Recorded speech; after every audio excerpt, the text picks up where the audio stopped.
You are looking at Julian's pronunciation guide, where we look at how to pronounce better some of the most mispronounced words in the world, like this other curious word. But how do you say what you're looking for today? We are looking at how to pronounce the name of this organization. The name in French, from French, means Doctors Without Borders. In French, in France, it is said as Médecins Sans Frontières.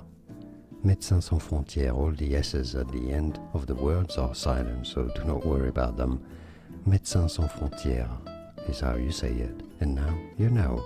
More videos for you here to learn more useful French correct pronunciations. Thanks for watching. Merci. Here are more videos on how to pronounce more confusing words and names too many mispronounced. Like this video if you found it useful. I appreciate your support. I'll see you soon and thanks for watching.